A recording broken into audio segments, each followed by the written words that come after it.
मनुष्य योनि का भोग। एक दरिद्र ब्राह्मण यात्रा करते करते किसी नगर से गुजर रहा था। बड़े बड़े महल एवं अटालिकाओं को देखकर ब्राह्मण भिक्षा मांगने गया, किंतु उस नगर में किसी ने भी उसे 2 मुट्ठी अन्न नहीं दिया। आखिर दोपहर हो गई तो ब्राह्मण दुखी होकर अपने भाग्य को कोसता हुआ जा रहा था। सोच रहा था कि कैसा मेरा दुर्भाग्य है, इतने बड़े नगर में मुझे खाने के लिए 2 मुट्ठी अन्न तक नहीं मिला। रोटी बनाकर खाने के लिए 2 मुट्ठी आटा तक नहीं मिला। इतने में एक सिद्ध संत की निगाह उस ब्राह्मण पर पड़ी। उन्होंने ब्राह्मण की बड़बड़ाहट सुन ली। वे बड़े पहुंचे हुए संत थे। उन्होंने कहा, है दरिद्र ब्राह्मण, तुम मनुष्य से भिक्षा मांगो, पशु क्या जाने भिक्षा देना। यह सुनकर ब्राह्मण दंग रह गया और कहने लगा, हे महात्मा, आप क्या कह रहे हैं? बड़ी बड़ी अटालिकाओं में रहने वाले मनुष्यों से ही मैंने भिक्षा मांगी है। महात्मा बोले, नहीं ब्राह्मण, मनुष्य शरीर में दिखने वाले वे लोग भीतर से मनुष्य नहीं हैं। अभी भी वे पिछले जन्म के हिसाब से ही जी रहे हैं। कोई शेर की योनि से आया है तो कोई कुत्ते की योनि से आया है, कोई हिरन की योनि से आया है तो कोई गाय या भैंस की योनि से आया है। उनकी आकृति मानव शरीर की जरूर है, किंतु अभी तक उनमें मनुष्य निखरा नहीं है। और जब तक मनुष्य नहीं निखरता तब तक दूसरे मनुष्य की पीड़ा का पता नहीं चलता। दूसरे में भी मेरा प्रभु ही है, यह ज्ञान नहीं होता। तुमने मनुष्यों से नहीं बल्कि पशु पक्षियों से भिक्षा मांगी है। ब्राह्मण का चेहरा दुख व निराशा से भरा था। सिद्ध पुरुष तो दूर दृष्टि के धनी होते हैं। उन्होंने कहा, देख ब्राह्मण, मैं तुझे यह चश्मा देता हूँ। इस चश्मे को पहनकर जा और कोई भी मनुष्य दिखे उससे भिक्षा मांग, फिर देख क्या होता है।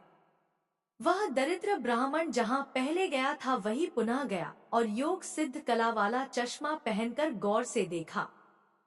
जब उस ब्राह्मण ने चश्मा लगाकर देखा तो वाकई कोई कुत्ता है, कोई बिल्ली है तो कोई बकरी है। आकृति तो मनुष्य की है लेकिन संस्कार पशुओं के हैं। मनुष्य होने पर भी मनुष्यता के संस्कार नहीं है। घूमते घूमते वह ब्राह्मण थोड़ा सा आगे गया तो देखा कि एक मोची जूते सिल रहा है। ब्राह्मण ने उसे गौर से देखा तो उसमें मनुष्यता का निखार पाया।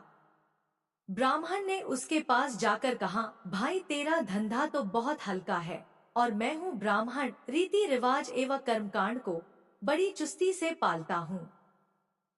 मुझे बड़ी भूख लगी है, इसलिए मैं तुझसे मांगता हूँ, क्योंकि मुझे तुझमें मनुष्यता दिखा है। उस मोची की आंखों से टप टप आंसू बरसने लगे। वह बोला, हे प्रभु, आप भूखे हैं? हे मेरे भगवान, आप भूखे हैं? इतनी देर आप कहाँ थे? यह कहकर मोची उठा एवं जूते सिलकर आना, 2 आना वगैरह जो इकट्ठे किए थे उस चिल्लर को लेकर हलवाई की दुकान पर पहुंचा और बोला, हलवाई भाई, मेरे इन भूखे भगवान की सेवा कर दो, ये चिल्लर यहाँ रखता हूँ। यह कहकर मोची भागा और घर जाकर अपने हाथ से बनाई हुई एक जोड़ी जूती ले आया और चौराहे पर उसे बेचने के लिए खड़ा हो गया। उस राज का राजा जूतियों का बड़ा शौकीन था। उस दिन भी उसने कई तरह की जूतियां पहनी, किंतु किसी की बनावट उसे पसंद नहीं आई। किसी का नाप उनके पैरों में नहीं आया। 2-5 बार प्रयत्न करने पर भी राजा को कोई पसंद नहीं आई। तो राजा मंत्री को क्रोधित होकर बुलाया। राजा कहने लगा, अगर इस बार ढंग की जूती लाया तो जूती वाले को इनाम दूंगा, और ठीक नहीं लाया तो मंत्री के बच्चे तेरी खबर ले लूंगा। दैव योग से मंत्री की नजर इस मोची के रूप में खड़े असली मानव पर पड़ गई, जिसमें मानवता खिली थी, जिसकी आंखों में कुछ प्रेम के भाव थे, चित्त में दया करुणा थी। ब्राह्मण के संग का थोड़ा रंग लगा था। मंत्री ने मोची से जूती ले ली एवं राजा के पास ले गया। राजा को वह जूती एकदम फिट आ गई, मानो वह जूती राजा के नाप की ही बनी थी। राजा ने कहा, ऐसी जूती तो मैं पहली बार ही पहन रहा हूँ, किस मोची ने बनाई है यह जूती? मंत्री बोला, हजूर, यह मोची बाहर ही खड़ा है। फिर मोची को बुलाया गया। उसको देखकर राजा की भी मानवता थोड़ी खिली। राजा ने कहा, जूती के तो 5 रुपए होते हैं, किंतु यह जूती 5 रुपयों वाली नहीं है, बल्कि 500 रुपयों वाली जूती है। फिर राजा ने कहा, जूती बनाने वाले को 500 और जूती के 500 कुल 1000 रुपए इसको दे दो। मोची बोला, हाँ राजा जी, तनिक ठहरे, यह जूती मेरी नहीं है, जिसकी है उसे मैं अभी ले आता हूँ। मोची जाकर विनयपूर्वक उस ब्राह्मण को राजा के पास ले आया एवं राजा से बोला, हाँ राजा जी, यह जूती इन्हीं की है। राजा को आश्चर्य हुआ। वह बोला, यह तो ब्राह्मण है, इसकी जूती कैसे? राजा ने ब्राह्मण से पूछा तो ब्राह्मण ने कहा, मैं तो ब्राह्मण हूँ, यात्रा करने निकला हूँ।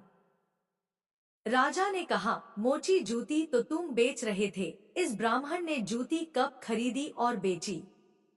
मोची ने कहा, हाँ राजन, मैंने मन में ही संकल्प कर लिया था कि जूती की जो रकम आएगी वह इन ब्राह्मण देव की होगी। जब रकम इनकी है तो मैं इन रुपयों को कैसे ले सकता हूँ, इसलिए मैं इन्हें ले आया हूँ। न जाने किसी जन्म में मैंने दान करने का संकल्प किया होगा और मुकर गया होऊंगा, तभी तो यह मोची का चोला मिला है। अभी यदि मुकर जाऊं तो न जाने मेरी कैसी दुर्गति होगी। इसलिए राजन, ये रुपए मेरे नहीं हुए। मेरे मन में आ गया था कि इस जूती की रकम इनके लिए होगी। यदि 5 रुपए मिलते तो भी इनके होते और 1000 मिल रही है तो भी इनके ही है। हो सकता है मेरा मन बेईमान हो जाता, इसलिए मैंने रुपयों को नहीं छुआ और असली अधिकारी को ले आया। राजा ने आश्चर्यचकित होकर ब्राह्मण से पूछा, ब्राह्मण, मोची से तुम्हारा परिचय कैसे हुआ? ब्राह्मण ने सारी आप बीती सुनाते हुए सिद्ध कुरुष के चश्मे वाली बात बताया और कहा, राजन, आपके राज में पशुओं के दर्शन तो बहुत हुए, लेकिन मनुष्यता का अंश इन मोची भाई में ही नजर आया। राजन ने कौतूहलवश कहा, लाओ वह चश्मा जरा हम भी देखें। राजन ने चश्मा लगाकर देखा तो दरबारियों में उसे भी कोई सियार दिखा तो कोई हिरण, कोई बंदर दिखा तो कोई लीच। राजा दंग रह गया कि यहाँ तो पशु का दरबार भरा पड़ा है। उसे हुआ कि ये सब पशु है तो मैं कौन हूँ?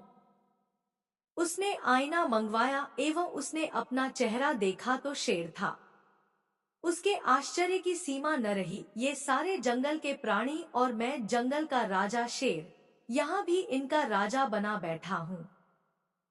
राजा ने कहा, ब्राह्मण देव, योगी महाराज का यह चश्मा तो बड़ा गजब का है। वे योगी महाराज कहाँ होंगे?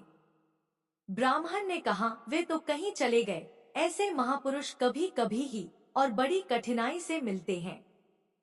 श्रद्धावान ही ऐसे महापुरुषों से लाभ उठा पाती हैं। बाकी तो जो मनुष्य के चोले में पशु के समान है, वे महापुरुष के निकट रहकर भी अपनी पशुता नहीं छोड़ पाते। ब्राह्मण ने आगे कहा, हे राजन, अब तो बिना चश्मे के भी मनुष्य को परखा जा सकता है। व्यक्ति के व्यवहार को देखकर ही पता चल सकता है कि वह किस योनि से आया है। एक मेहनत करे और दूसरा उस पर हक जताए तो समझ लो कि वह सर्प योनि से आया है। क्योंकि बिल खोदने की मेहनत तो चूहा करता है, लेकिन सर्प उसको मारकर बिल पर अपना अधिकार जमा बैठता है। अब इस चश्मे के बिना भी विवेक का चश्मा काम कर सकता है और दूसरे को देखे उसके अपेक्षा स्वयं को ही देखे कि हम सर्प योनि से आए हैं कि शेर की योनि से आए हैं, या सचमुच में हम में मनुष्यता खिली है। यदि पशुता बाकी है तो वह भी मनुष्यता में बदल सकती है। गोस्वामी तुलसीदास जी ने कहा है, बिगड़ी जन्म अनेक की, सुधरे अब और आजू। तुलसी होई राम को, राम भजी तजी कुसमाजू। कुसंस्कारों को छोड़ दे, बस अपने कुसंस्कार आप निकालेंगे तो ही निकलेंगे। अपने भीतर छिपे हुए पशुता को आप निकालेंगे तो ही निकलेगा। यह भी तब संभव होगा जब आप अपने समय की कीमत समझेंगे। मनुष्यता आए तो एक एक पल को सार्थक किए बिना आप चुप नहीं बैठेंगे। पशु अपना समय ऐसे ही गवाता है। पशुवता के संस्कार पड़े रहेंगे तो आपका समय बिगाड़ेगा।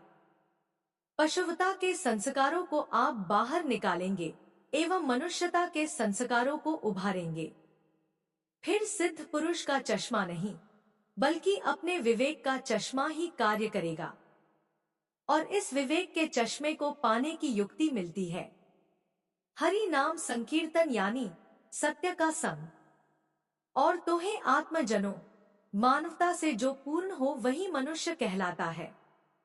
बिन मानवता के मनुष्य भी पशुतुल्य रह जाता है।